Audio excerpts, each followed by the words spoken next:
karena barangnya itu bisa berjalan dan salah satu yang mendukung salah satu tanda-tanda perkembangan ekonomi digital adalah bisnis logistik dan warehouse yang tumbuhnya 8%, jauh di atas pertumbuhan ekonomi. Nah ini yang mungkin Pak Pandu nih sebagai Chief Investment Officer Danantara ini sangat loaded, bisa invest untuk mendorong ekonomi digital ke depan. Kemudian alhamdulillah juga neraca dagang kita terus positif konsisten dalam 6 bulan terakhir, dan pemerintah tentu tidak puas dengan capaian tersebut dan pemerintah terus melakukan reform struktural dalam bentuk deregulasi. Nah, implementasi daripada online single submission per 5 Oktober, pemerintah sudah membuat kerjasama antar KL, di mana apabila dalam waktu tertentu KL belum memberikan persetujuan, maka BKPM bisa mengambil alih untuk memberikan perizinan. Ini yang kita sebut sebagai fiktif positif. Jadi dari segi investasi, harapannya ini akan memperkuat kemudahan untuk berusaha. Selanjutnya pemerintah juga terus mendorong target pertumbuhan ekonomi yang 8%. Pemerintah punya beberapa program unggulan, sebagai contoh MBG yang akan mempekerjakan 1,3 juta orang. Rule of thumb daripada pertumbuhan ekonomi per 1% mempekerjakan 400.000. Jadi kalau sudah mempekerjakan 1,3 juta itu setara dengan at least 3% pertumbuhan ekonomi. Ini baru dari satu program. Program yang lain, Koperasi Merah Putih misalnya, itu didorong untuk menggerakkan di pedesaan dan perkotaan itu untuk 80.000 koperasi merah putih.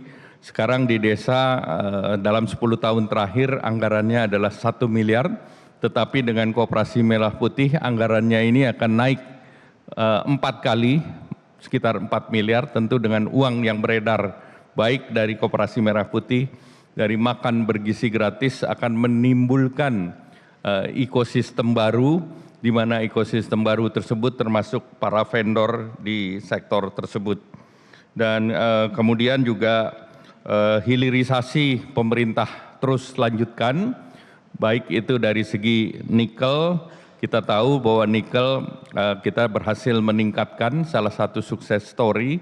Dari 2016 itu ekspornya hanya sekitar 4 billion dan tahun kemarin sudah mencapai 30 miliar. Jadi ini tentu salah satu komponen daripada pertumbuhan ekonomi adalah investasi dan ekspor import. Nah ini yang direncanakan untuk didorong, dan Bapak Presiden memberi catatan bahwa perkembangan Special Economic Zone atau KEK di Indonesia itu masih lebih punya potensi lebih besar, karena Vietnam sendiri kawasan ekonomi khususnya sudah mencapai 1 juta hektar. Nah ini juga PR bagi Danantara juga, karena Danantara di dalamnya ada kawasan-kawasan industri, dan memang selama ini kawasan industri yang dimiliki pemerintah jauh lebih kecil dibandingkan yang dimiliki oleh swasta. Pak Wamen Keuangan, Pak Suhasil, selamat datang. Ibu Mari Pangestu, selamat datang juga karena baru pulang dari Amerika. Kemudian juga kita dorong untuk pemberdayaan daripada sektor real, karena UMKM selalu penting. Kita mendorong perjanjian di level ASEAN, yaitu Digital Economic Framework Agreement. Nah itu diinisiasi Indonesia 2 tahun yang lalu. Kalau dengan tanpa DEFA itu ekonomi ASEAN digitalnya 1 triliun, tetapi dengan Digital Economic Framework Agreement itu akan naik menjadi 2 triliun. Artinya ke Indonesianya bisa 600 miliar. Dan kita berharap kita tidak hanya menciptakan market, tetapi juga para pekerja gig ekonomi, dan ini juga akan masuk di dalam paket kebijakan yang didorong pemerintah. Kita akan membangun di 15 kota, fasilitas-fasilitas untuk anak muda semacam co-working space, dan akan salah satu prototipe kerjasama pemerintah pusat dan pemerintah daerah adalah di Jakarta, di mana di Jakarta nanti di Tanah Abang maupun di Blok M akan dibangun fasilitas tersebut, dan ini akan direplikasi di berbagai daerah lain dengan kerjasama dengan Kementerian Ekraf.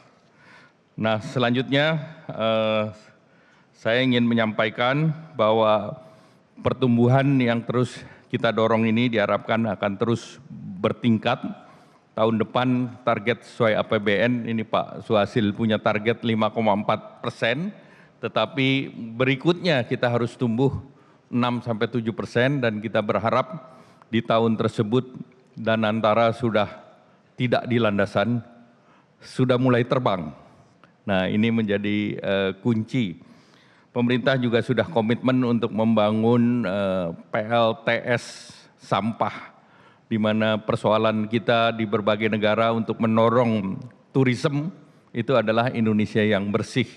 Dan untuk itu PLTSA menjadi penting.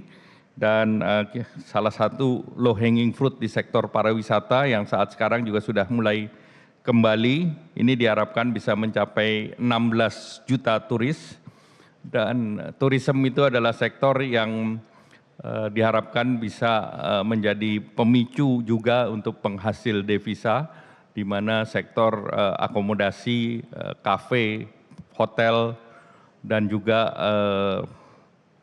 daerah-daerah pariwisata. Nah, kita masih punya PR untuk menyelesaikan perizinan daripada pariwisata itu sendiri, karena perizinan itu merupakan salah satu yang menjadi kendala untuk big event atau big event untuk pariwisata. Demikian mungkin beberapa hal yang ingin saya sampaikan. Indonesia tidak hanya bertahan di dalam ketidakpastian global, Indonesia tetap tumbuh, Indonesia berinovasi, Indonesia memimpin, dan kita punya fondasi yang kuat. Oleh karena itu saya ingin menutup dengan pantun. Mentari pagi menyapa Jakarta, rakyat tersenyum penuh harapan. Mari bangkit bersama kerja nyata, menuju 8% penuh kepercayaan. Terima kasih. Wassalamualaikum warahmatullahi wabarakatuh. Waalaikumsalam warahmatullahi wabarakatuh.